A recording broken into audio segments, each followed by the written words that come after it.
Pittsburgh, Pennsylvania. Tuesday morning, 7:32 a.m. Greta's diner. The whole room went quiet. Not the polite kind. The kind where every person in the room suddenly remembers they're made of something soft. Hot coffee, all of it, straight down the front of his $6,000 suit. He turned slowly. Dark eyes. The kind that don't ask permission to be noticed. Fixed on her. Unblinking. The two men flanking the door hadn't moved a muscle, but somehow the room felt smaller. She could have apologized. Could have made herself small, invisible, forgettable. Instead, she smiled. Not a pretty smile. Not a confident one.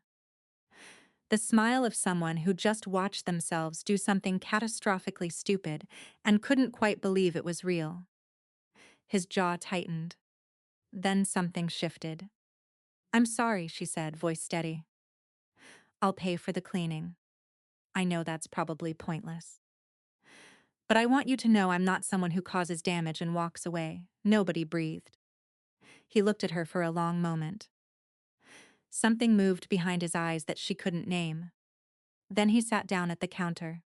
"Coffee," he said. Black, that smile cost her everything. It also saved her life. Just not in that order. This is the story of Sloane, the girl who had no idea that on that Tuesday morning, spilling coffee on Cole Harrington's suit wasn't just the most reckless thing she'd ever done. It was the moment that changed everything. He walked in and the whole room went quiet. Not the polite quiet of a nice restaurant, the quiet of prey animals that just picked up a scent. Every person in Greta's diner understood in their bones that something dangerous had walked through that door. And me, I spilled hot coffee all over his zero suit and then smiled at him like a complete idiot. That smile cost me everything. It also saved my life, not in that order. Most mornings, Greta's runs like a machine. I've memorized every part. The flat top hisses, the coffee maker gurgles.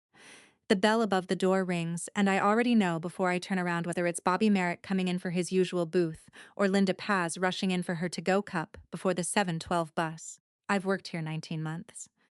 I know this place the way you know a person you live with. Every crack in the counter, every regular's order, every mood. Bobby's wife died 2 years ago. He doesn't come here for the eggs. He comes because someone still knows his name and what he takes in his coffee.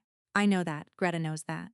That's what this place was. The notices on the corkboard behind the register tell the real story. 3 rent hikes in 2 years. A letter from the building management company, Harrington Developments, LLC, with 2 exclamation points in Greta's handwriting and 1 question mark that's more like a scream. 6 weeks. Maybe 8 if Greta can negotiate. I wasn't thinking about any of that on Tuesday morning. I was carrying 4 plates and trying not to think about the $300-400 in my savings account, which sounds like money until you do the math on Pittsburgh rent. Then the door opened. The diner went quiet, not slowly. All at once, 2 men in dark suits came in first. They didn't announce themselves. They just stood in the doorway for a moment. That was enough. Bobby Merrick put down his fork. Linda Paz, still waiting for her coffee, went completely still. I felt my phone buzz in my apron pocket. Dub behind the counter had already texted Sloane, "Do not look up. Do not engage, I mean it." I didn't see the text. The man who came in after the suits wore a charcoal jacket and no tie. Dark hair. The kind of face that doesn't ask permission to be noticed. He looked around the diner the way some people look at real estate, measuring, assessing, already somewhere else in his head. He was the most dangerous-looking person I had ever seen in my life. I know that now, in the moment. I was 4 plates deep and navigating around the family in booth 6. I pivoted. My elbow caught the coffee carafe on the edge of the pass-through. I grabbed for it. Saved most of it. The rest physics. Gravity Tuesday morning went straight across his chest and down his left sleeve. The diner went so quiet I could hear the grease popping in the kitchen. I looked up. He was already looking at me. I ran the math immediately. Apologies. Make it small. Make yourself small. Don't cause more trouble than you already have. That's what I meant to do. What actually happened? Sheer, specific horror of the moment broke through every wall I had. Some part of my brain just gave up, and what came out was a smile. Not a pretty one. Not a charming one. The kind of smile that's really a wince with teeth. The face of someone who has just watched themselves do something irretrievably stupid and can't quite believe it's real, helpless, completely unguarded, 100% human, just once. But it was the kind of blink that means something landed. I found my voice before he found his. I'm so sorry. I meant it, not the performance of sorry. The actual thing. I'll pay for the cleaning. I know that's probably pointless given what that suit costs, but I want you to know I'm not someone who just causes damage and walks away. I see what I did. It wasn't groveling, it was just true. I've worked jobs where you break something and you own it not because someone's watching, but because that's who you decided to be somewhere along the way. He looked at me for a moment. Something moved in his face that I couldn't name. Then he waved off the apology. Sat down at the counter, asked for coffee. We talked for maybe 4 minutes. He asked how long the diner had been in the neighborhood. I told him, and somewhere in the middle of answering, I said something I hadn't planned to say out loud. It's the kind of place that doesn't know it's keeping people alive. I stopped, pulled back, returned to taking his order. But I saw him file it away. He left a 200 tip on a 9 coffee. I tried to flag down the SUV. It was already gone. Dee appeared at my shoulder. Her face said everything before her mouth did. Sloan. That was Cole Harrington. Who? She just looked at me. That night I opened my laptop and typed the name. I read for 45 minutes. When I closed the computer, my coffee had gone cold. He didn't invest in diners. He acquired blocks. I found 6 properties his company had bought in the last 3 years. None of the businesses that existed before him were still there. And yet he'd left 200. And he'd looked at me like I'd said something he needed to remember. I didn't sleep that night. I wasn't sure if it was fear. I wasn't sure it wasn't. He came back. Not with lawyers. Not with certified letters or property management notices or any of the things I'd been half expecting. Alone, no suits. No town car idling at the curb. He walked in on a Thursday morning and sat at the counter like he owned the place. Which technically, he did. The part of my brain that grew up in the foster system, the part that learned to read rooms the way other people read weather, said, "This is not a business call." That part of me is rarely wrong. The part of me that needed this job and needed this neighborhood to keep existing said, "It doesn't matter what it is. Pay attention." And the part I didn't talk about, the part that remembered exactly how he'd looked at me 3 days ago, that part said nothing at all. It just Di saw him before I did.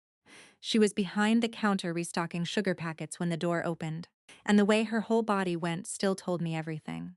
She made eye contact with me across the dining room and mouthed 2 words. "Be careful." I walked over to take his order. He asked for coffee. Then he said, without any preamble at all, "I'd like to talk to you about something. When you have a moment." I have about 4 minutes. Before the 11 o'clock rush. I'll be brief. He wasn't brief, but I stayed past the 4 minutes anyway. Cole Harrington laid it out clean. No softening, no corporate language. No spin. He was buying the block. The deal was already done. Greta's, the hardware store. The laundromat on the corner, all of it.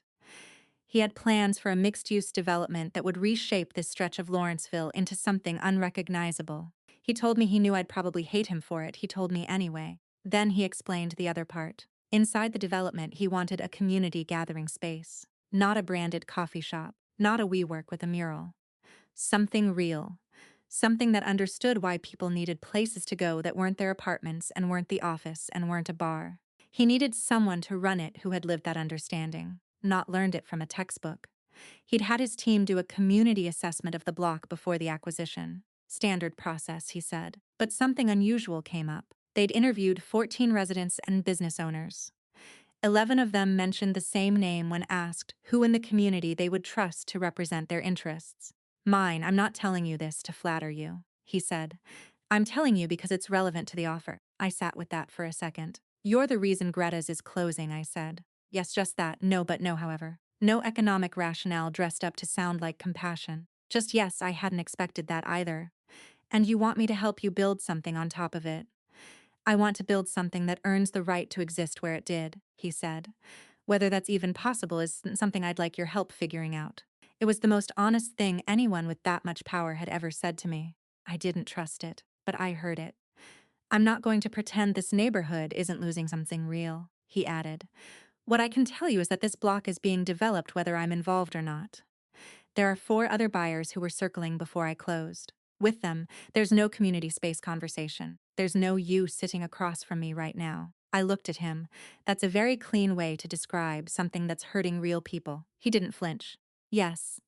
He left a business card on the counter and gave me 48 hours to decide. Then he walked out the same way he'd walked in.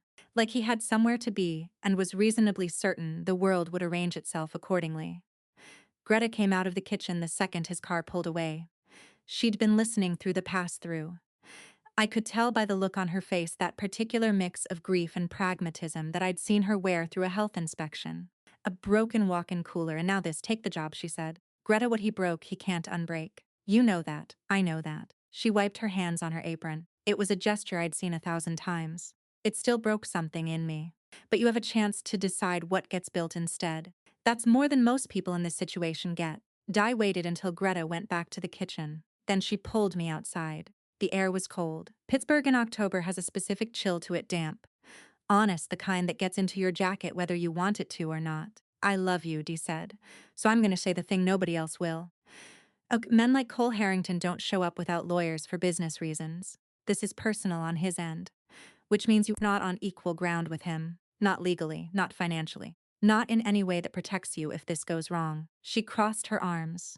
You're 25 with $3,400 and a waitressing job. He owns the building we're standing in front of. That gap doesn't disappear just because he was polite. I know, you know it in your head.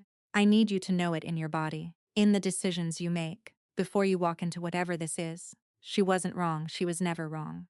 Which was both her best quality and occasionally an exhausting one. There's a difference, she said, between a man who respects you and a man who finds you interesting. Interesting is about him. Respect is something he decides to do for you, consistently, over time. Figure out which one this is before you say yes to anything. I thought about that for the rest of my shift. Through the lunch rush and the afternoon lull, while I was restocking the napkin holders and running the closing count. That evening I drove to the empty lot 3 blocks from Greta's. The one that would become whatever Cole Harrington decided to make it. It was an ugly space, cracked asphalt, a chain-link fence with a padlock that had been there so long it had rusted to the chain, on the wall of the building beside it. A local artist had painted a mural 5 years ago, a woman reaching up towards something you couldn't quite see outside the frame. The colors had faded, but she was still reaching. I looked at that mural for a while. Then I called Cole. He answered on the first ring. I said yes, but I gave them to him clearly. Creative control over the community space. A community advisory board with real authority, not decorative authority. Living wages for every person I hired. And my name on the project charter as founding director. Not manager, not coordinator director. There was a pause on his end, longer than I expected. I hung up. My hand wasn't quite steady. Not from excitement, from something more careful than that. The awareness of someone who has just walked toward something she can't fully see and decided to walk toward it anyway. That night I sat at my kitchen table writing in my recipe notebook, a habit I had when I couldn't sleep, which was often I was working on a cardamom cake, getting the fat ratio right. It was the kind of problem that required just enough focus to keep everything else quiet. I was on my 3rd set of notes when I noticed the car, black sedan, parked across the street. It had been there when I got home. It was still there at 1 in the morning when I got up for water, by 3 when I finally fell asleep. It was gone. In the morning I told myself it was nothing, coincidence. Just a car. I was wrong. But I didn't know that yet. 3 weeks inside Cole Harrington's world taught me something I hadn't expected to learn. Money doesn't make people powerful. Power makes people strange. It isolates them so completely, so gradually, that eventually they can't distinguish between what they want and what they've decided they deserve. They stop being questioned. They stop being surprised. They stop being seen as just a person by anyone around them. And the strangest thing of all, the thing I kept coming back to late at night, was that Cole Harrington seemed to know this about himself, and he didn't know what to do about it. My first day at Harrington Developments. I wore a black blazer I'd bought secondhand and pressed carefully the night before. The silver necklace that had been my mother's. Clean shoes, not trying to look like I belonged, just trying not to disappear. The lobby was marble and glass, and a specific kind of quiet that expensive buildings have, like the air itself has been trained to behave. A receptionist directed me to the 15th floor without warmth and without rudeness. Just efficiency. The kind of place where no one made eye contact unless they had a reason. Patricia Ellison met me at the elevator. Steel gray hair cut close. The handshake of someone who had decided long ago that warmth was a resource to be allocated strategically. She looked at me the way you look at a word you're not sure you've pronounced correctly. Mr. Harrington has never recruited from a service industry background for a director-level position, she said, walking me toward the conference room. The people you'll work with will have questions about why you're here. My advice is to let your work answer before you do. What do you think the answer will be? I asked. She considered this for a moment longer than I expected. I'm waiting to see. I respected that. She wasn't pretending to have made up her mind. A lot of people in her position would have. The next 3 weeks were the most intense I'd ever spent outside of a double shift on a Saturday in December. Patricia gave me everything: community development frameworks, budget structures, vendor management processes, programming models from comparable projects around the country. I filled 2 notebooks, I stayed late. I cross-referenced everything she gave against what I actually knew from the Greta's side of the world, which was often different in ways that mattered. I asked questions that sometimes made the room go quiet. Not because they were smart, because they were honest. There's a difference. 2 weeks in, Cole appeared at a training session without warning. He sat in the back. I didn't break stride. We ended up disagreeing, directly, in front of Patricia and 2 junior project managers, about whether a community space that charged rent for programming could still genuinely be called a community space. The moment you price people out of the gathering, I said, you've changed what the gathering is for. A space that can't sustain itself doesn't survive to serve anyone, Cole said. A space that survives by excluding the people it was built for isn't serving anyone either. Neither of us won. We both left thinking about what the other had said. I could tell by the way he looked at the table before he stood up, like he was filing something away. The next morning there was a book on my desk. Community as Infrastructure. The Economics of Belonging. No note, no name. I called Di that evening and told her. Did he leave a note? She asked. No, a pause. That's somehow worse. She wasn't wrong. The company event happened at the end of week 3, a groundbreaking ceremony for a different Harrington project across town. Patricia told me attendance was expected. I went. That was the first time I met Victor. He found me at the edge of the room, the way people do when they've already decided where you are before they start walking toward you. Tall, well-dressed in a way that looked effortless but wasn't. A smile that arrived on his face like it lived there. So you're the one Cole pulled from the diner. Not an uncut, just precise in a way that had a small needle in it. I have to say, I think it takes real instinct to see potential where most people wouldn't look. He shook my hand, held it 1 beat longer than he needed to. You have the hands of someone who does real work, he said. That's in this building than you'd think. It sounded like a compliment. My body registered it as something else. I couldn't have told you why. Later, I was coming back from the restroom when I heard his voice around the corner, his phone. The tone was completely different from the one he'd used with me: flat, stripped of warmth, purely functional. I want her full background, where she came from, who she's talked to, what she knows. If she's useful, we keep her in place. If she's a liability, he stopped. Something made him stop. I had already taken 2 steps back. I don't think he saw me. I wasn't certain. That night I lay in my bed in my studio apartment and stared at the ceiling. I didn't tell Cole. I told myself it was because I didn't want to seem like the new hire who shows up and immediately starts making accusations. I know how that sounds. I know that's also the logic that keeps people quiet when they should be speaking up, and I've spent enough time around systems that failed me to know how that story ends. The truth I wasn't ready to say out loud yet was simpler. I didn't know who to trust. And until I did, silence felt like the safest option. It wasn't, but I didn't know that yet either. I told Di, at her kitchen table over bad takeout. I didn't say anything because I was afraid of being the girl who causes drama in a new job. Di looked at me. I know. That's also just how people survive when they don't have backup. You're not wrong to be careful. She pointed her fork at me. Just don't let careful turn into invisible. You've been invisible long enough. That landed harder than she probably meant it to. The dinner happened at the end of week 3. Cole, 2 city planning officials, the lead architect, and me. A restaurant I'd walked past 100 times and never gone into because the menu wasn't posted in the window. Which is always how you know. I held my own, not by pretending to be something I wasn't, just by being the most grounded person in the room, which turned out to be easier than I expected because the bar was lower than it looked. I asked the subcontractor about his workforce, where his crew came from, what the pipeline looked like for the next phase. He seemed surprised that I asked. He talked for 10 minutes. I listened. I remembered the city planner's assistant's name from the introduction 40 minutes earlier. Used it when I thanked her for the parking data she'd mentioned. She noticed. Cole watched all of this from across the table and said almost nothing. In the car on the way back, he'd insisted on driving. It had been raining, and I'd said yes because it was practical, and was only now realizing it wasn't entirely that neither of us spoke for a while. Then he said, "You did that naturally." Did what? Made people feel like they mattered. Not like you were performing it.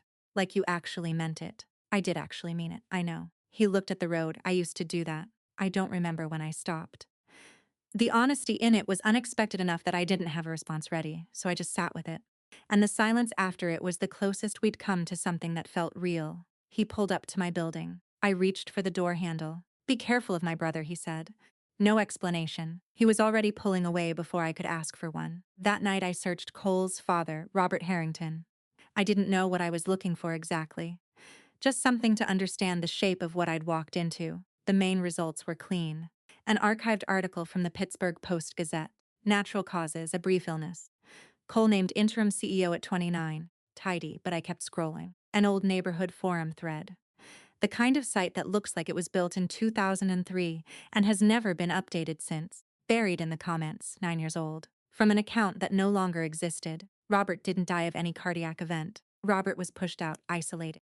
His meds got changed without his knowledge and his health collapsed over 6 months. The son who did it knew exactly what he was doing. The question is which son? I read it 3 times. Then I closed the laptop and sat in the dark for a long time. Which son? I want to be honest about something. I walked into this with my eyes open. I knew what the Harrington organization was.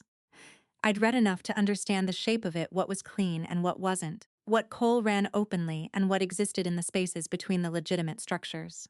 I told myself it didn't matter because what was building inside it was real. That good work stays good even when it's planted in bad soil. That was the first time I was badly, specifically, consequentially wrong. It wasn't the last, but it was the one that cost me the most. Because it didn't just take my job or my income or my sense of security.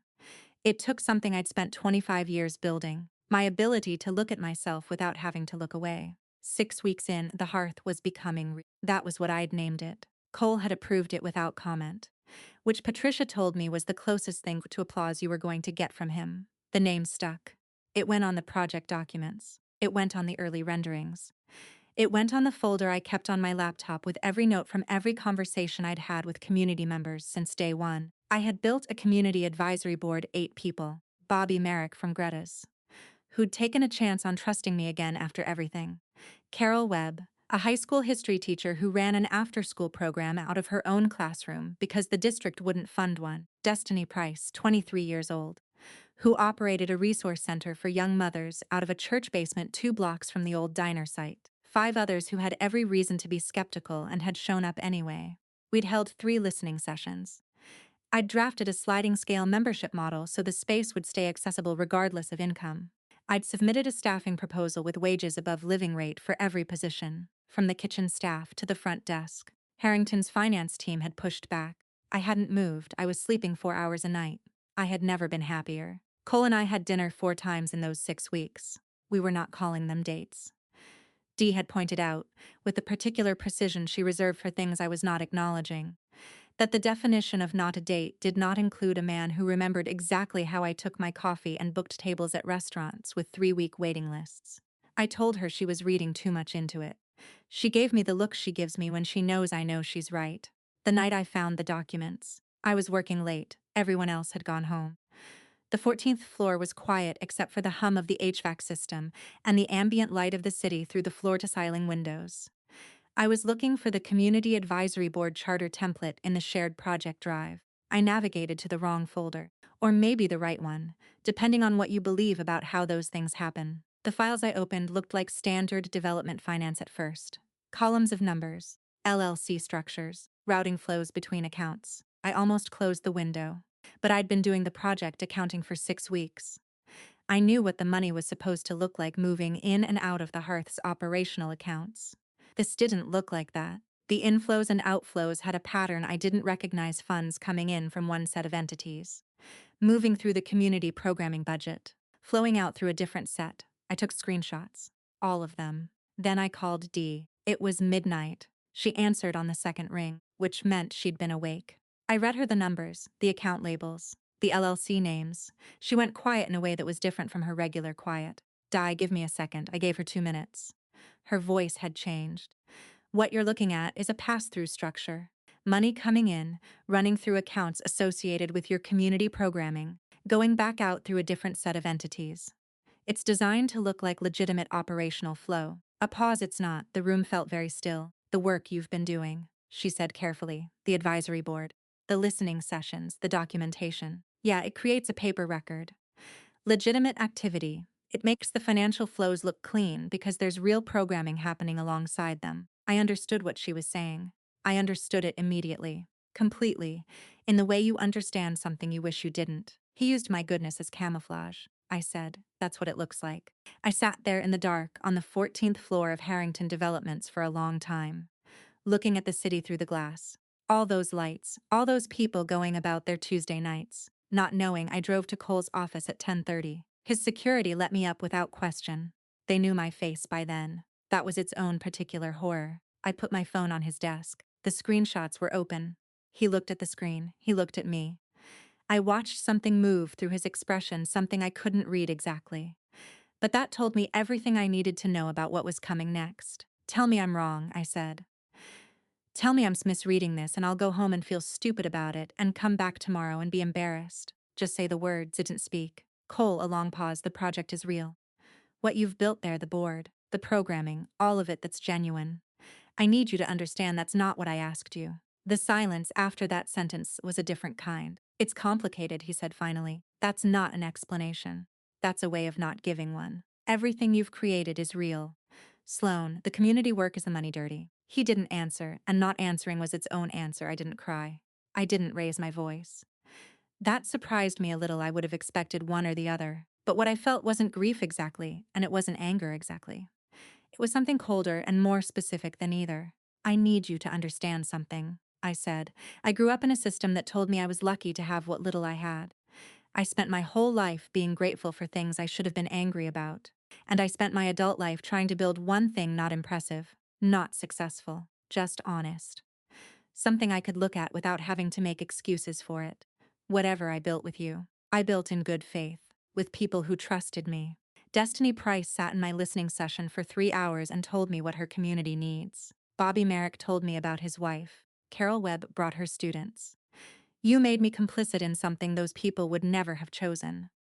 You made me complicit in something I would have refused if you'd told me the truth. And you didn't give me the information to make that choice. That's not protection. That is control. And I cannot turn off my integrity because of how I feel about you. That's not how it works. That's not how I work, he said my name. I left the next morning. A story ran in the Tribune Review business section, anonymous tip. My name, my photo. Cole Harrington's hand-selected community affairs director in a development scheme under financial scrutiny. My past laid out like evidence. Foster care, my mother's overdose. Gaps in my employment history. The college I hadn't finished. All of it framed as a pattern. All of it designed to look like I was exactly what the headline implied. By 9 in the morning, 3 advisory board members had texted to say they were stepping back. By 10, the city planning official had sent a formal suspension of the community partnership pending review. By noon, my Harrington Developments credentials had been deactivated. No call, just an email from HR that said pending internal review and gave me no further information. I wasn't fired. I was erased. There's a difference. Being fired means someone looked at you and made a decision. Being erased means they decided you didn't need to be looked at all. I drove to the lot where the hearth was supposed to be. I stood there, the mural was still on the wall. The woman still reaching towards something outside the frame. The colors still faded.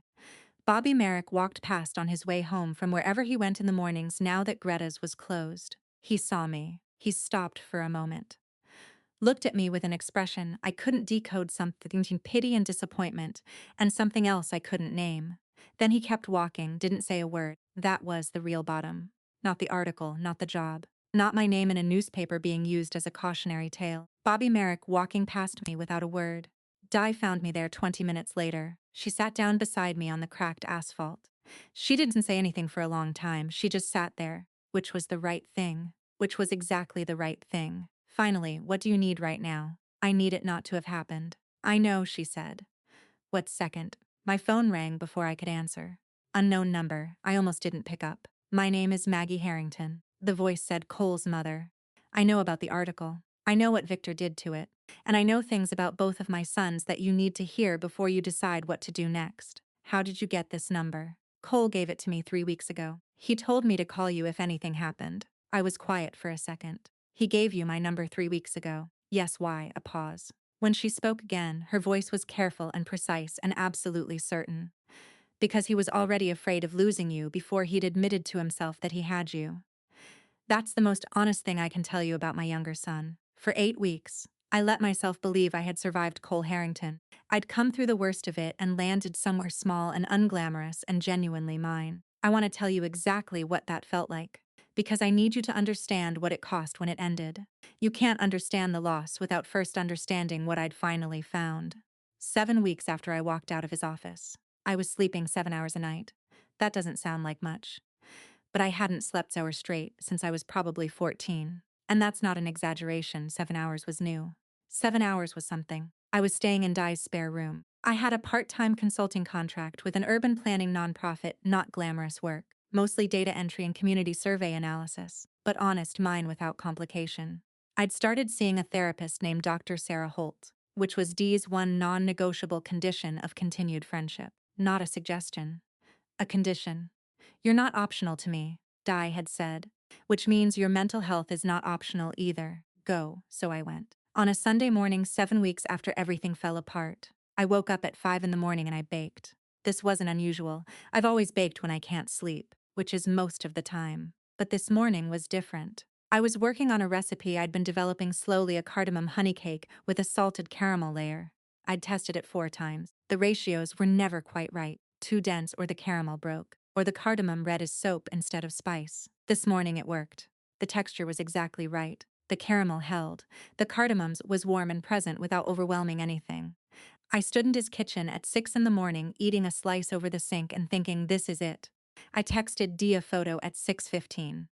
She responded with 5 crying emojis and appeared at the kitchen doorway 20 minutes later in pajamas and slippers with her eyes barely open. We ate cake before the city woke up.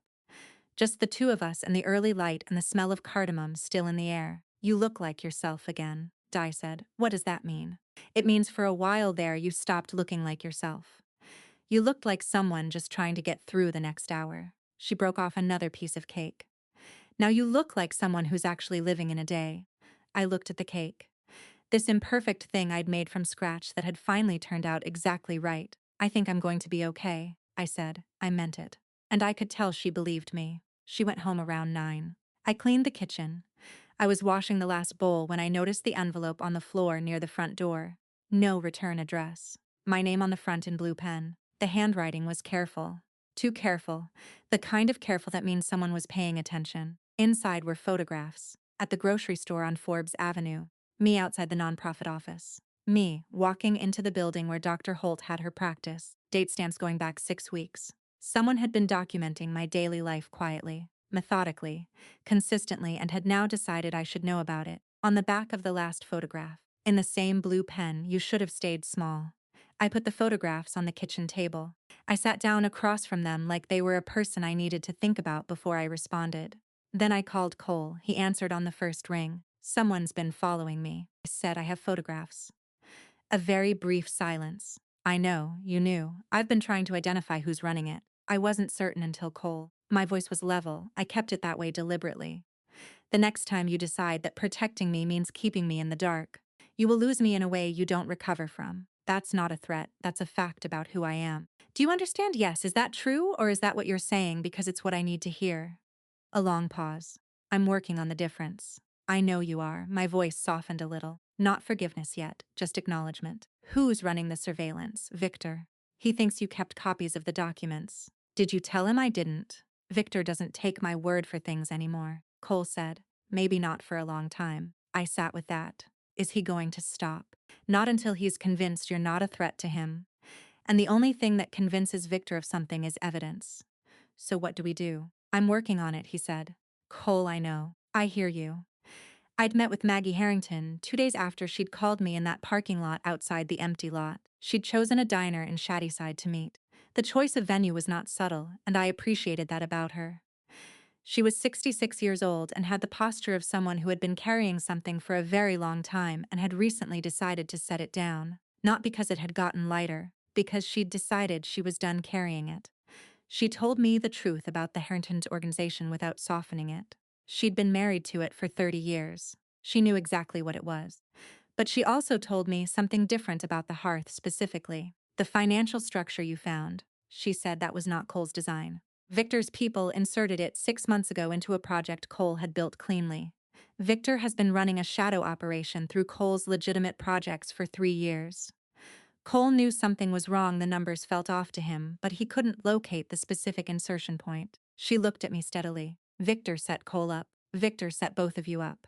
If he'd only wanted to expose Cole, he'd have gone to federal investigators. He went to the press and he put your name in the story. Because his goal isn't to expose Cole, his goal is to destabilize him. And the most efficient way to destabilize Cole right now is through you. I asked her why she was telling me any of this. Because I stayed silent for 30 years, she said. I protected my sons by not telling them the truth about what their father was. I told myself it was love. What I was actually teaching them was that silence and love were the same thing. She set down her coffee cup. Cole learned that lesson from me. He learned it perfectly. And I've spent the last 9 years watching it cost him every relationship that might have actually mattered to him. She looked out the window for a moment. That is my responsibility to carry. I'm not asking you to carry it for me, but I am asking you not to walk away before you have the full picture. In 3 sessions in, Dr. Holt asked me a question I wasn't prepared for. She asked me to describe myself without referencing my job, my past, or my relationships.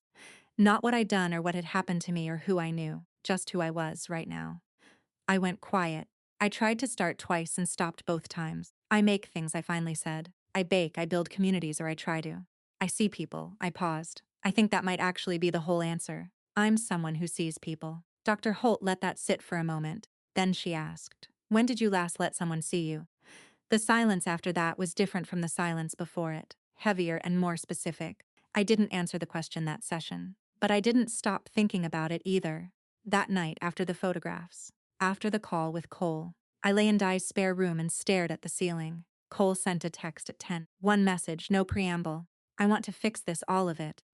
I need you to tell me what that would have to look like from your side. Not mine, I read it 3 times. The problem wasn't that I didn't know what I wanted from him. The problem was that I did know, clearly and completely, and the clarity of it was terrifying. Because wanting something clearly means you can lose it clearly. And I had spent 25 years making sure I never held anything tightly enough to feel it when it was taken away. I put the phone face down on the nightstand. I lay in the dark for a long time. Outside, a car alarm went off 2 streets over and then stopped. Pittsburgh going about its night. Not knowing, not needing to. I thought about the cake, about how many times I'd gotten the ratios wrong before I got them right, about how the answer had been in the process all along, not despite the failures but including them. I fell asleep before I figured out what that meant, but I remembered it later, when I needed it. Here is something nobody tells you about being loved by a dangerous man.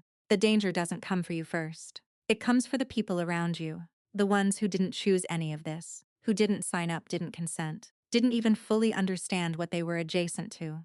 And watching that happen, watching your existence become the specific reason someone else gets hurt, that is a different category of pain than anything I had a name for before. I'm getting ahead of myself. Let me back up. Sloan and Cole met at a coffee shop that neither of us had been to before. My choice of location, that detail mattered to me. Neutral ground is still ground you have to choose deliberately. We sat across from each other and did not pretend things were warm. I'm here because I'm in danger and you have resources that can help with that. I said, I want to be clear that's the frame. We are not okay. What happened, what you allowed to happen, is not something I've processed or moved past. I'm saying that directly so there's no ambiguity. I understand. I also need you to want to become something different. Not because I'm asking you to. Not to win me back. Because men who build what you've built keep building it unless they decide internally, without an audience to stop. That has to come from you. I know, knowing is a long way from doing. I know that too. He told me the full truth about the organization then, not softened, not framed to make himself look better than the facts supported. She had asked for it and he gave it to her, and I'll say this for him. He didn't flinch from any of it. When he finished, he said, the surveillance on you is Victor. He believes you kept copies of the documents from the project files. He can't afford those reaching anyone with authority to act on them. His people are watching your movements to find an opportunity. And you've known this, since shortly after you left. And you were handling it. He heard the edge in that. Yes, Cole, we talked about this. I know, tell me what you've done. He told me. He'd had his security team running a counter-surveillance operation. He had an attorney monitoring for any legal moves Victor might make. He'd identified 2 of the people Victor was using and had brief, pointed conversations with their employers. Is any of that illegal? I asked. No, all of it within bounds. Yes, I nodded, okay. That's better. That I can work with. I paused. Don't go back to the other way. Even when it seems faster. Even when it seems kinder. It's not, he nodded. There's a difference between remorse and accountability. I said remorse is feeling bad about what you did. Accountability is doing something different. I can't build anything with remorse. I can try to build something with accountability, if I see evidence of it over time, not all at once. He sat with that. Okay, he said. Tyler Brent showed up at the nonprofit office on a Wednesday. I saw him through the glass door before he saw me. There was a half second where my body knew before my brain did that specific stillness that comes from recognizing someone you've spent years putting behind you. Tyler was not a dangerous man on his own. That was the thing about him. He was the kind of person who got dangerous only when someone with actual power needed a tool and he needed money. He was useful precisely because he knew things about me that most people didn't. Where I'd been, what I'd come from, the specific details of a history I'd worked hard to move past. I went out the back exit and called Cole from the parking lot. Tyler Brent just walked into my building. A pause then. I can make sure he doesn't come near you again. How? You don't need the coal. The sentence stopped. That is the exact sentence I cannot hear from you. Ever again. Do you understand me? Silence. Tell me how. He was quiet for a moment. And then something shifted. I could hear it through the phone, not defeat exactly, but the specific sound of someone choosing to do something differently than every instinct is telling them to. Tyler is working for one of Victor's people, he said. The operative who approached him has a pending DUI case in Allegheny County he hasn't disclosed to his current employer, who requires a clean record. My attorney made it clear that if Tyler makes contact with you again, that information goes to the employer and to the court. Tyler won't come back. Is that legal? It's leverage based on publicly available information. Yes, it's legal. I breathed out. That's how. That's what telling me looks like. I have spent my whole life surrounded by people who protected me by removing my ability to know what was happening in my own life. My mother's boyfriend, the foster system, Tyler himself, every one of them called it protection. What it actually was every time, without exception, was control wearing the costume of care. You cannot love someone and simultaneously decide they cannot handle the truth of their own situation. Those two things are not compatible. I had learned that the hard way. And I was not going to unlearn it because someone I cared about found it inconvenient. That's what I told Cole, not as an attack, as a fact about who I was and who I needed him to be. Victor's next move was quieter than I expected. He didn't come at us directly. He found a financial document real, provable, related to the Harrington organization's existing structures, and arranged for it to surface during an unrelated investigation that Detective Ashford was already running. Not a tip exactly. Just a carefully placed breadcrumb that he knew Ashford's team would find if they were looking in the right vicinity, which they were, because Ashford had been building a RICO case for 6 years and he knew how to look. The document that surfaced was structured in a way that suggested Sloane had operational knowledge of the financial arrangements at the hearth. She didn't, but on paper, without context, without her account of events, it looked like she did. Victor's logic was elegant and terrible. He wasn't going after Cole directly. He was creating a noise that would pull Ashford's attention, and letting the investigation do the rest, if it worked all the way. Cole went down through the federal case and Sloane went down as collateral, if it only half worked. Cole was still weakened and distracted and Victor could move into that space. Victor had been patient for 9 years. He was still patient. Dee closed her Thursday night shift at 11. She'd been picking up late shifts at a restaurant in Shadyside since Greta's closed a step up from the diner. Better money. A chance to bank toward the bookkeeping certification program she'd been working toward for 2 years. She was disciplined about it the way she was disciplined about everything. Every extra shift tracked in a spreadsheet. Every dollar accounted for. The parking lot was between 2 buildings, not well lit. The kind of lot that exists in cities everywhere and that women learn to move through quickly without quite acknowledging why. 2 men were waiting. They didn't take her wallet. They weren't interested in her wallet. They broke her left wrist, her dominant hand, and told her to tell her friend to give back what she took. I got the call at 11:47. I was at the hospital within 15 minutes. Di was in the emergency treatment area, her wrist in a temporary splint, her face white with shock and a fury so specific and contained it looked almost like calm. I sat beside her and took her other hand. I didn't speak for a while, because there was nothing to say yet that would be more useful than just being there. I want you to understand something, she said eventually. You don't have to. I want you to understand. I am not angry at you. You should be. I know what I should be. I'm telling you what I am. She looked at me directly. I'm furious at the people who did this. I'm furious at the system that let someone like Victor Harrington operate for 44 years without consequence. I am not angry at you. But Sloane, her voice didn't waver even though I could see what it cost her. This has to end, not survived. Ended. Cole arrived at 12:30. I'd called him after the second set of x-rays.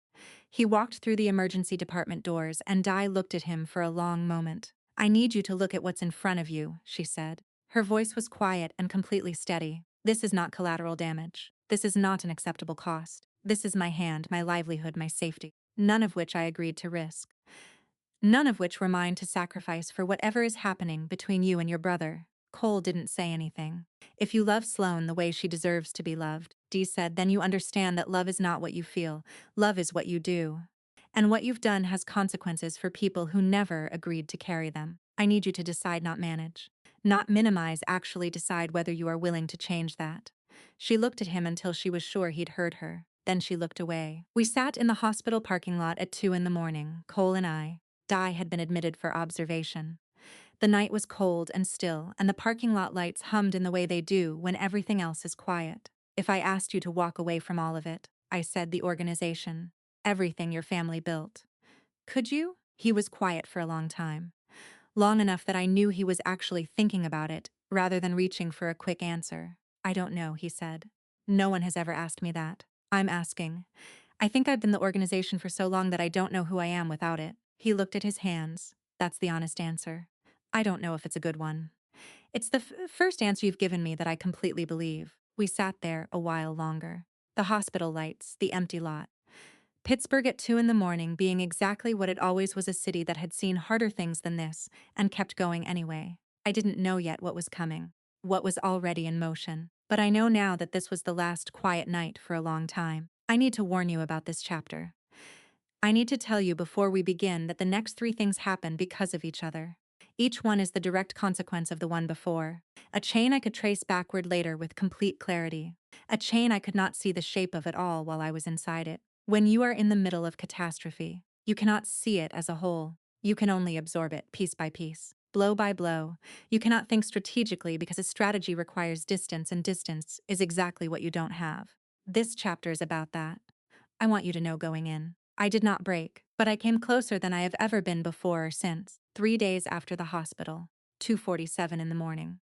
The smoke alarm in Di's apartment building went off and I was awake before I understood why body ahead of brain, which is how it always works when something's actually wrong. I smelled it then, acrid, chemical, the specific wrong smell of something deliberately set rather than accidentally caught. I've lived in enough bad buildings to know the difference. I got Dee out first. She was still in her sling, still moving carefully around the wrist. And she didn't argue with me about getting up and going. She heard the same thing I heard in the hallway, and she moved. We made it down to the sidewalk with her neighbors, most of them in pajamas and confusion, while the fire department arrived and handled what could be handled. The fire didn't spread past the second floor. Our unit and the one below took the most damage. In the morning assessment, accelerant found under the front door, arson, targeted and deliberate and designed to displace rather than destroy, which told me something about what Victor was actually after. He needed me moving, panicked, communicating with people in real time. Because when you're displaced at 3 in the morning, you call the people you trust. And those calls contain information: where you're going, who you're with, what your next 12 hours look like. Victor wasn't burning the apartment to hurt me. He was burning it to map me, what I lost. 3 recipe notebooks, every test, every adjustment. 3 years of baking development. My mother's photograph, the only one I had of her. A snapshot from before things got bad. The 2 of us at a county fair when I was 7. $2,200 in emergency cash I kept in a locked box under the bed. My sense that I had any safe ground left. That one I didn't put a number on. I stood on the sidewalk at 4 in the morning with Di's arm around my shoulder and my phone and my wallet and the clothes I'd grabbed and nothing else. She called her cousin, Emma, who lived 45 minutes out and came immediately because that's who Emma is. The logistics conversation happened fast and out loud while Victor's people listened where we were going, when we'd arrive, how long we'd need to stay. Victor was never after the apartment. He was after that phone call. Di's cousin took us to her place, got us settled, and it was in Emma's kitchen, drinking bad instant coffee at 6 in the morning, that Di looked at her wrist and said she thought something's was off. More swollen than it should be. The color not right. Emma drove her back to the ER. The new x-rays showed what the first ones had missed. A hairline fracture that hadn't been obvious in the initial imaging. Now complicated by the way Dee had been compensating for the pain for 3 days. Moving wrong because moving right hurt too much. Surgery required, not life-threatening, but real and significant and expensive and time-consuming in exactly the ways that matter when you don't have margin for any of it. 6 to 8 weeks of recovery. Both hands restricted for the first several weeks. The bookkeeping certification program had a physical component in the first module. The enrollment window was in 3 weeks. She would miss it. She'd lose the deposit. She'd lose the scheduling slot she'd waited 4 months for. None of this was the end of the world. All of it was the kind of loss that stacks. I sat in the ER waiting area while Di was being prepped, and I did the math out loud in my head, the way I do when I'm trying to stop feeling something by converting it into a problem. She called because of the fire. The fire happened because Victor needed me moving. Victor needed me moving because of the documents. The documents exist because I walked into that job. I walked into that job because Cole hired me. Cole hired me because I smiled. An accidental smile on a Tuesday morning. And here I was in an emergency waiting room at 9 on a Wednesday. And my best friend was in surgery because of the chain of things that Smile had started. Cole arrived at 9:15. He sat down beside me. I didn't look at him. This is the second time she's been in a hospital because of me, I said, because of Victor, because of your world, which you brought me into. He didn't argue, he sat with it. And I'll give him that he didn't try to logic his way out of something that was simply true. Di's surgery went well, they told us at 11. She'd be in recovery for a couple of hours and then we could see her. I was sitting with that relief, just beginning to let it land, when Cole's phone rang. He looked at the screen and something in his face changed. He answered, listened, said 3 words how long ago and stood up. Cole Harrington was arrested at 2:14 in the afternoon in the lobby of Pittsburgh's City County building, where he'd been meeting with a city planning commissioner about a legitimate project timeline. 2 federal agents and a detective I didn't recognize yet, public, documented. News cameras outside the building that someone had tipped off.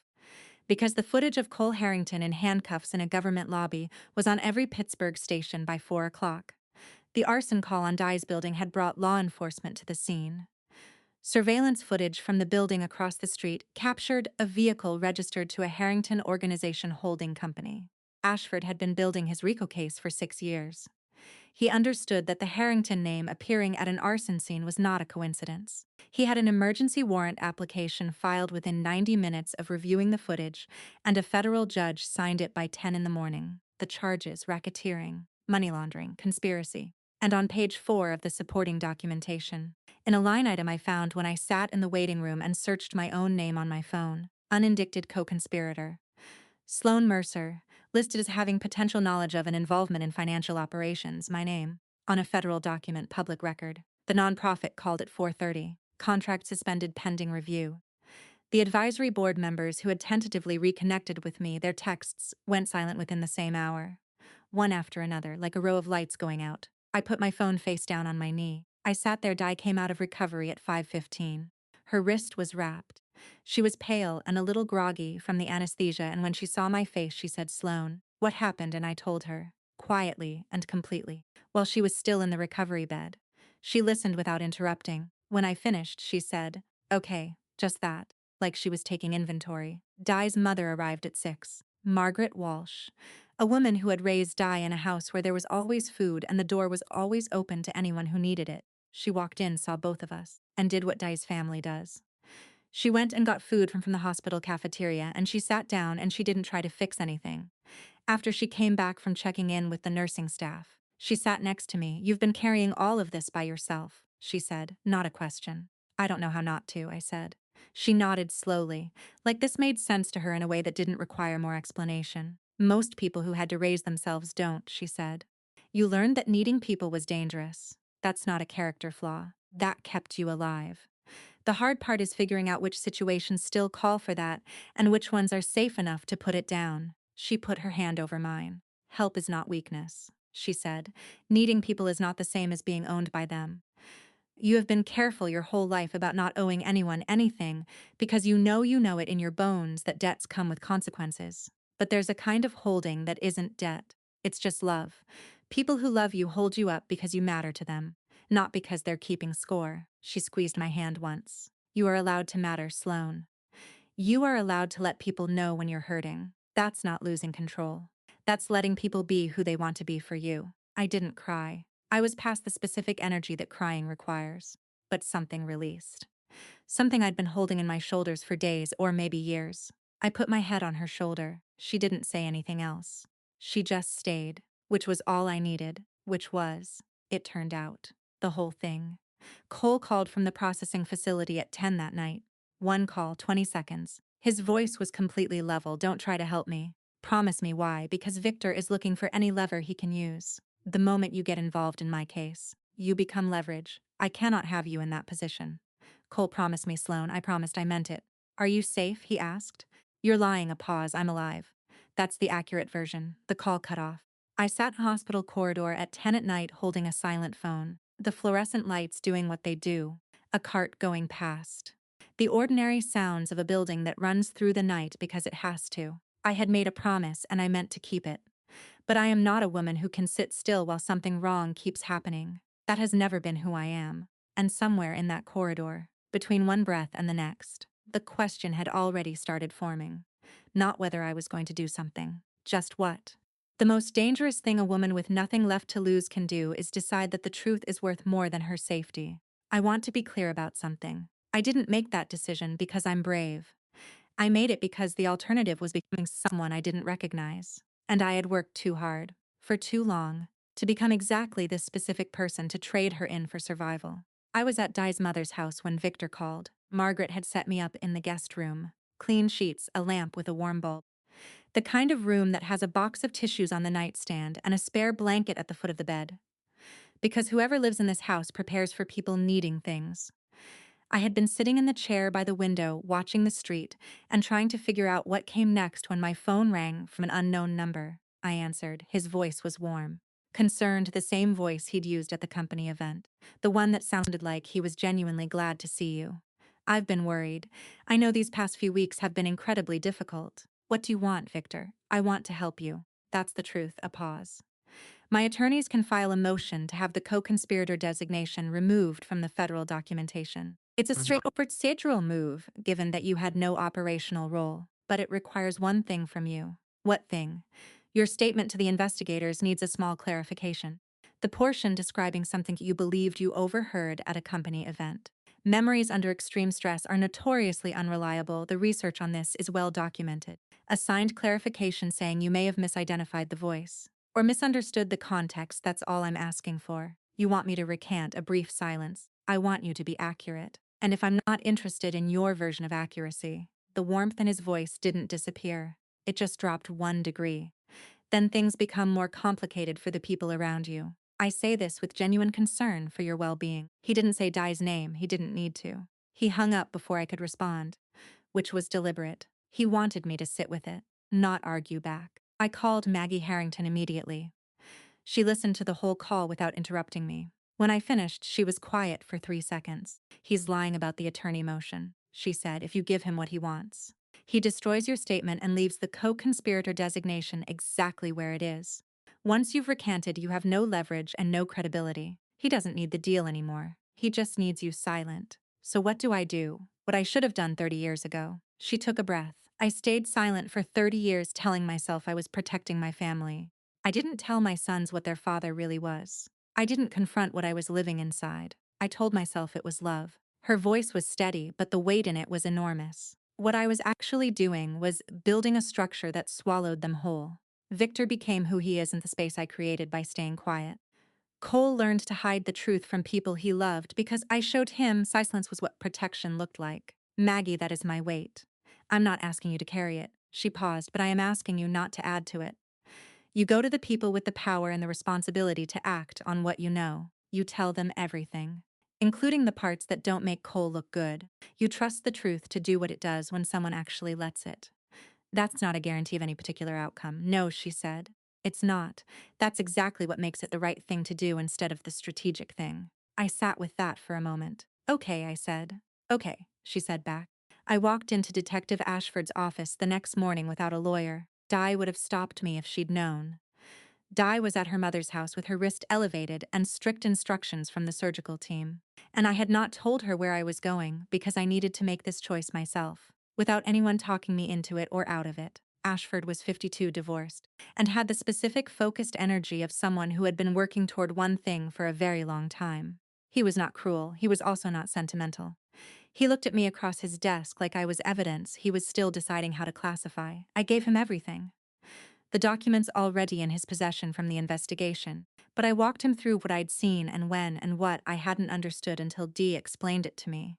The phone call in the hallway at the company event, the exact words, the exact date, how long I'd listened, when I walked away, the timeline of what I'd known and when I'd known it, including the moments when I'd sensed something wrong and chosen not to look directly at it. That last part was the hardest, admitting the willful not knowing. The questions I hadn't asked because I hadn't wanted the answers yet. Ashford listened for 40 minutes without interrupting. Then, you understand that nothing you've told me guarantees any particular outcome for Harrington. I understand that. Why do this if it doesn't guarantee what you want? Because the alternative is becoming someone who buries the truth when the timing isn't convenient. I already compromised myself once by not asking questions I should have asked earlier. I'm not doing it again, he studied me. And if Cole Harrington goes to prison anyway, then he goes to prison. That's not what I'm here to prevent. I'm here because the truth deserves to be complete. What happens to it after that is your job, not mine. He looked at me for a long moment. Then he picked up a pen and started writing.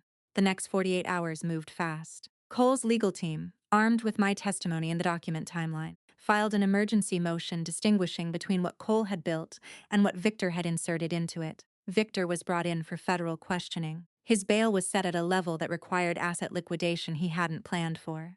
The processing took time. Cole was on bail pending full investigation. The co-conspirator designation against was suspended pending review. Cole called. Neither of us had the energy for a real conversation. He said, "You didn't have to do that." I know. That's what makes it matter. A silence. "Thank you. Sloan, don't thank me yet. It's not over for 6 hours. It felt like it might be." Dee was discharged to her mother's house. I ate scrambled eggs and toast at Margaret's kitchen table, and it was the best meal I'd tasted in 2 weeks. I slept 4 actual hours on the guest room bed. When I woke up, the light through the curtains was late afternoon gold, and for one full minute I didn't remember everything that was wrong. Margaret knocked softly and opened the door. "You look like someone who put something down." "I did," I said. "Good," she smiled. "Stay for dinner, yes." At 11:47, Maggie Harrington called. Her voice was strange in a way I registered before I understood the words. "Vic posted bail 2 hours ago," she said. "We don't know where he is. Cole's security can't locate him." I stood up from down the hallway of the house.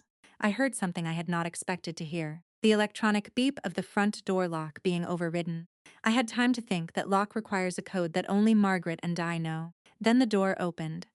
"I have been asked what it feels like to face the person who has been trying to destroy you. Here's what it actually felt like," clarifying. Everything unnecessary fell away. The fear, the calculation, the replaying of what I could have done differently. Gone, what was left was very simple. I knew who I was. He was about to find out. Victor closed the front door behind him and stood in the hallway like he owned the space. His bearing was relaxed, unhurried. He had bought off one of Margaret's neighbors who'd been given the door code during a plumbing emergency last spring. Victor's people were thorough that way. He sat down across from me in Margaret's living room. "You've had quite a week," he said. "What do you want?" "The same thing I've always wanted." He crossed one leg over the other. "Your testimony creates a problem for me. Not an insurmountable one, but a problem. The documents alone are arguable. My lawyers can create enough ambiguity to survive them. What they can't easily argue around is a first-hand witness who can date and place and describe a specific conversation." He looked at me. "That's you," I told the truth. "I can't untell it. You can clarify it." Stress, trauma, emotional involvement, all of these affect memory and perception. Assigned clarification creates reasonable doubt. That's the only thing I need. He laid it out then. If I refused, my name stayed on federal documents permanently. His attorneys would bury me in discovery proceedings for years. Every person connected to me, Margaret, the nonprofit. The advisory board members would become subjects of scrutiny. He had the resources to make the next 5 years of my life a very specific kind of misery. "You're 25 years old," he said. "No apartment. $318 in your account. Yes, I know the number. Your best friend is in a wrist brace because of her association with you. The man you thought you were building something with is out on federal bail. Is any of this worth your next 5 years? And here is the honest part. The part I'm not going to clean up or make more flattering than it was." For a moment, I didn't know. I looked at my hands in my lap.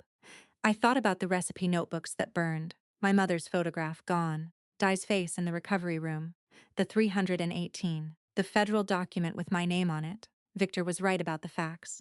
Every single one of them. And in that quiet, something surfaced, not a strategy, not a plan, just a voice, Dr. Holt's voice, from 3 months ago in her office. Who are you without your job, your past, your relationships? I hadn't been able to answer that question when she asked it. I knew the answer now. I looked up at Victor. Let me tell you what I am. I said I'm someone who grew up with nothing, not as a figure of speech, the actual thing. No safety net, no backup, nothing.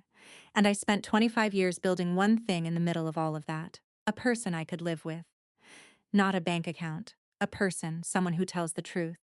Someone who looks at people and sees them as people, not as what they can provide. Someone who, when she found those documents, had one night of wanting to look away and then walked into that office anyway. Victor watched me without expression. That is who I am, and I have paid for being that person. I have paid in exactly the ways you just described. And more, and I will probably keep paying. But here is what you cannot take from me. And I need you to understand this clearly. I looked at him steadily. You can take my apartment. You already did. You can take my job, done. You can take my savings and my reputation and 5 years of my life and whatever else you think I represent strategically. I don't have the power to stop you from trying, but you cannot take who I am, because I'm the only one who decides that. And I decided a long time ago in a foster home when I was 16. If you want the specific moment that I was not going to become someone who lies, because the truth is inconvenient, not for survival, not for love. Not for anyone standing in front of me right now. So the answer is no, and it will not be changing. Victor looked at me for a long moment. Something moved in his expression that I hadn't seen there before. A small recalibration. He had spent 9 years surrounded by people who could be moved by pressure or money.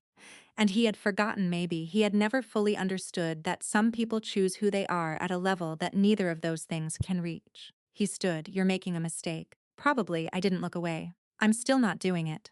Cole arrived 11 minutes later with Ashford and 2 federal agents. The neighbor Victor had bribed had.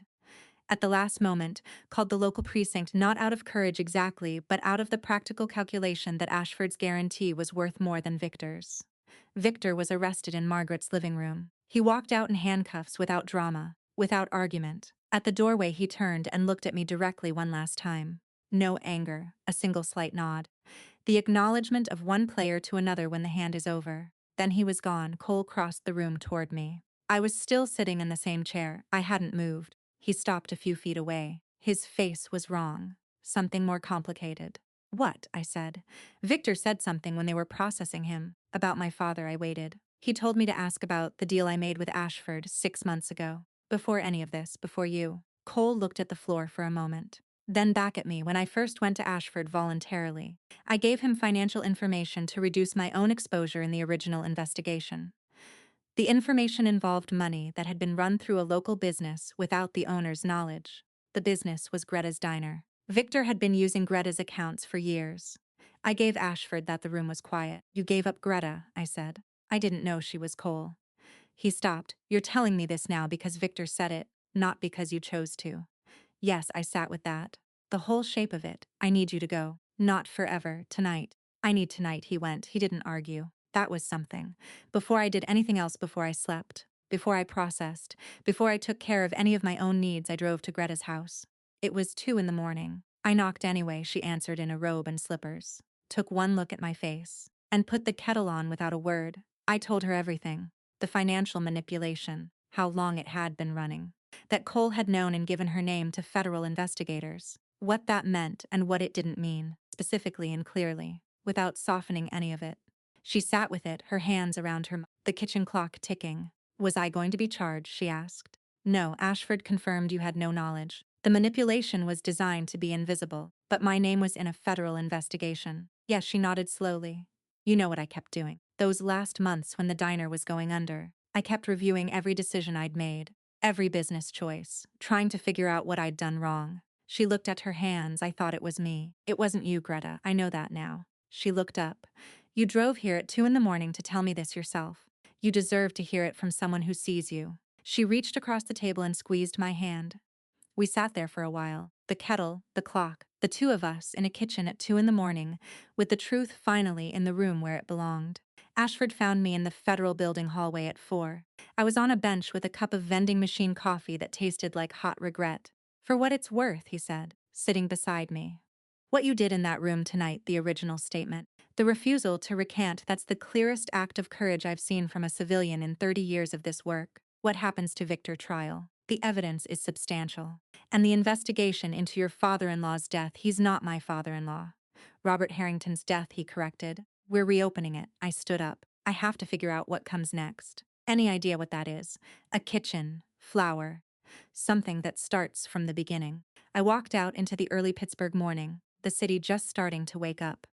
Gray light, cold air, the smell of the river a few blocks over. Beginning, I thought. Okay. Here is what nobody tells you about hard-won endings. They don't feel like endings. They feel like the particular morning after a very long storm. The air is different, and everything is a little broken, and also somehow cleaner than it's been in a long time. And you stand in it and think, okay, from here, whatever I build from here. The legal outcomes took several months to fully settle. Victor was charged with racketeering, money laundering, conspiracy, and one count of criminally negligent homicide in connection with Robert Harrington's death. Ashford's reopened investigation had produced pharmacy records, subpoenaed medical charts, and testimony from Robert's primary care physician, who had been quietly troubled by the medication outcomes for years but had never had sufficient cause to act. The evidence was clear. Victor had managed his father's medication in the final 6 months of Robert's life, substituting his blood pressure medication with something that looked identical but wasn't, and had watched his father's health decline without intervening. 9 years. 9 years Victor had held that and said nothing while Cole carried the unnamed weight of being the son people whispered about. Victor pleaded not guilty on every count. He was denied bail. His trial was scheduled 11 months out. Cole cooperated fully with federal investigators, not strategically, not with his attorneys shaping every disclosure. He sat across from prosecutors and gave them everything, the complete picture, the parts that reflected badly on him included. His cooperation was thorough enough that the charges against him were reduced to 2 counts: financial misconduct and conspiracy related to the organization's pre-existing structure. The sentence was 14 months in a minimum security facility outside Pittsburgh, 6 months supervised release, and fine substantial enough to reduce his wealth significantly. What remained was enough to rebuild from, not what it had been, something smaller and cleaner. Sloan was cleared completely. Co-conspirator designation dropped. Her full testimony entered into the federal record. No charges. No conditions. Greta received formal documentation that her financial records had been manipulated without her knowledge or consent. No charges, no conditions, just the truth finally on paper, 2 weeks before sentencing. Ashford called me with the final results of the Robert Harrington investigation. I drove to the facility where Cole was being held pre-sentencing, and I sat across from him in the visitation room and I told him what they'd found. The pharmacy records, the substituted medication, the 6 months Victor had managed his father's care while engineering his decline. Cole didn't speak for almost 2 minutes. I didn't fill the silence. There was nothing to say that would make it less than what it was. 9 years, he said finally. Yes, he let me. Yes, he put his face in his hands. Not performing anything, just absorbing it. I reached across the table and put my hand on his forearm, and I stayed there while he processed the specific grief of discovering that the thing you've been carrying for 9 years was never yours to carry at all. He had asked to see me before the sentencing. I had gone not because I had forgiven everything, not because I had resolved all of it, but because I had things to say and I was not going to leave them unsaid. We met in a conference room. His attorney stepped out when Cole asked. I went first. I want to tell you what I think happened, not what Victor did. What you did. The pattern of it. He waited. You spent your entire adult life using control as a substitute for love. You protected people by making their decisions for them. You decided what they needed to know and what they needed to be protected from and what version of reality was safe to give them. And the reason that matters fundamentally, not as a quirk, is that it treats the people you love as something less than capable of their own lives. It removes their agency while calling it care. I know you know. I need to know whether you understand why you did it. He was quiet for a moment, long enough that I knew he was actually going to answer rather than deflect. My father managed everyone around him. He said my mother, Victor and me, the people who worked for him. He decided what everyone knew and what they didn't, and the people who loved him most we shrank to fit what he allowed us to be. I swore I wouldn't become him. He looked at his hands. I swore it the day he died. And I built something that was different in the ways I thought mattered, but I replicated the one thing I was most afraid of, just more quietly, with better intentions. Intentions aren't enough. I know. The way you love someone is not separate from whether you respect them, I said. They're the same thing. I thought I needed you to understand that the pain you caused came from real actions, not bad luck. But what I actually need, what would actually mean something, is for you to understand why you did it, where it came from. So there's a chance of doing it differently. I think I understand it now, he said. I don't think I could have understood it 6 months ago. That's the most honest thing you've said to me since the night I spilled coffee on your suit. Something moved in his face. What do you need from me going forward? Nothing you have to promise right now. I need to see it over time. In ordinary moments. In the decisions you make when no one is watching and nothing is at stake. That's where character actually lives. Sentencing day was a Tuesday in February. Pittsburgh gray as always. The particular gray that feels less like weather and more like the city thinking. I sat in the third row, not the front. I was there because I chose to be, not because it was expected of me. Patricia Ellison sat 2 rows back, 3 people from Cole's operations team. And in the last row, Margaret Walsh, who had asked to come and who I had not tried to talk out of it. The judge read the sentence. Substantial fines. Supervised release. Cole stood and received it without performance. No bowed head of contrition. No lifted chin of defiance, just present there, accepting the weight of it fully, before they let him out. He was permitted to turn briefly. He found me in the gallery immediately. He didn't smile. He didn't gesture. He held my eyes for a few seconds. Then he nodded back. In the row directly behind where Cole had been standing, a man named Danny Kowalski, 17 years driving trucks for Harrington Operations. A man Cole had lent money to without interest when his daughter needed surgery, sat crying without making any sound. Cole didn't see it, I did. I thought about what it meant that a man going to prison left behind people who cried for him. I also thought about what it meant that he was going to prison at all. Both things were true at the same time. That, I had come to understand, was the whole story, 5 months later.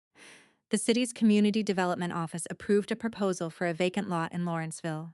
The proposal had come from a coalition, the nonprofit I'd consulted for, a local foundation, a church, 2 Lawrenceville business associations, and a community trust fund that Cole had quietly established before his arrest. The trustee managing it was court-appointed and independent. The space was called the Lawrenceville Common, not the Hearth. That name belonged to something that hadn't survived. This name was new, it was ours. My name was on the community charter as founding director. On the door, Dee was the board treasurer. Her wrist had healed. Her bookkeeping certification program had rescheduled. She arrived at every board meeting 10 minutes early. Bobby Merrick came 3 mornings a week and sat in the corner with his newspaper. He didn't say much, he didn't need to. Greta had contributed her cinnamon roll recipe to the community kitchen programming. Her name was on the card at the welcome desk. She did not want to be erased from what came next. None of us did. At the opening, I stood in the front of the room without a podium or notes, and I said what was true. This place almost didn't exist. Not because of money or logistics or any of the obstacles you'd expect. It almost didn't exist because I nearly let people convince me that staying small was the same as staying safe. It isn't, I want to say that clearly. To anyone in this room who was taught what I was taught, invisibility is not safety. It's just a different kind of cage. Being seen is not a threat. It is the point. Being known by people who tell you the truth, who sit beside you at 2 in the morning on a parking lot, who show up, that is not weakness. That is the entire infrastructure of a human life. This building is for Tuesday afternoons. Not the big moments. The ordinary ones. When you need somewhere to be that isn't alone. Where someone knows your name. I want us to build that together. That's all. That's the whole thing. Cole walked out of the federal facility on a Tuesday morning in April. Pale blue sky. Cold enough to see your breath. Pittsburgh just beginning its day. I was standing beside my car with my hands in my jacket pockets.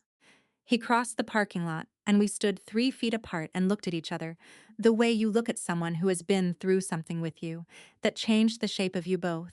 You look different, I said. So do you. I'm not waiting for you. I said, I need you to know that. I built things. My life kept going. I didn't pause it. Good, he meant it completely. That's what I wanted. But I'm here because I want to see who you are now. And whether who you are now and who I am now can make something that who we were before couldn't. What would that look like? He asked. Honestly, slowly. With the kind of respect that doesn't require either of us to stay small. I can do that, I know you want to. I'll be watching to see if you can. That's not a threat. That's just how trust actually gets rebuilt, by watching what someone does in ordinary time. He reached into his jacket, a small envelope. Inside, an index card with a Lawrenceville address written in his handwriting, a commercial kitchen space available for lease, reasonable rate. He'd called them a month ago to confirm it was still there. For when you were ready, he said. I held the card for a moment, taking in the fact that he had thought of it, that he had waited, that he offered it without assuming anything about the answer. Then I put it in my pocket. Let's get coffee, I said. Somewhere neither of us has been. My choice, he almost smiled. Fair, we walked toward the car. Not quite together yet, moving in the same direction, which was enough. 6 months after that. On a Sunday morning, the Lawrenceville Common was full in the easy way of a place that has learned to hold people without making them perform anything. The cardamom honey cake was on the menu. A baker named Rose Carter was using my recipe reconstructed from memory over 6 months of testing, more precise now than the original notebooks that burned. The whole room smelled like it, warm and specific and right. Cole was at a table by the window, just a table. Coffee he wasn't managing. A book I'd recommended last week open on his phone. I came out of the back with a tray and caught his eye across the room. I smiled at him. Not the accidental one from the diner. Not the wince with teeth. A deliberate one, full of everything it had cost and everything it had made possible, and the specific, hard-won knowledge that this person across the room was worth smiling at on purpose. He received it like a man who finally understood what he'd been given, because so did I. Here is what I want to leave you with. I was a girl who had been taught by poverty, by loss, by every system that looked at me and decided I was manageable rather than valuable, that the only way to survive was to stay invisible. Make yourself small, need nothing, owe no one. I spent 25 years being very good at that. I thought it was strength. It wasn't. It was a locked room I had built for myself and called safety because no one else could get in. Cole Harrington is not my salvation. Let me be clear about that. He is a man I love, with his whole complicated history and the daily work he is doing to be something better than what he was taught to be. He is not finished. Neither am I. That is not a failing. That is just what people are. What changed between us was not that he became powerful enough to protect me. What changed is that he learned to stop protecting me from the truth. And I learned that staying small was not keeping me safe. It was just keeping me alone. Everyone deserves to be seen. Not for their utility or their beauty or what they can provide, for who they actually are. That belief cost me almost everything. I would pay it again. When everything finally quiets down after the arrests, the headlines, the threats, and the names you once trusted turning into evidence, there is always a moment no one talks about. A moment where you sit in the silence and realize something uncomfortable. Not that the world is dangerous, but that power always has a cost, and someone always pays it. This story was never just about Victor, or Cole, or the Harrington organization. Those names are only the surface layer, the visible skin of something deeper, older, and far more familiar than anyone wants to admit. At its core, this was a story about truth in a world built to bend it. About what happens when silence becomes a weapon. And about what it costs when you decide you are no longer willing to use it. Sloane never entered that world looking for war. She did come in chasing power, status, or revenge. She came in the way most people do, by accident, by necessity, by survival. A spilled cup of coffee. A moment of eye contact. A decision that seemed small at the time, but opened a door she could never fully close again. That's how these worlds always work. They don't announce themselves. They don't ask for permission. They simply notice you, and once they do, everything about your life becomes information. In that world, loyalty is currency, but truth is liability. And the hardest lesson Sloane learned was not how to survive power, it was how to survive being seen by it. Because men like Victor Harrington don't just control systems. They understand people. They understand pressure points.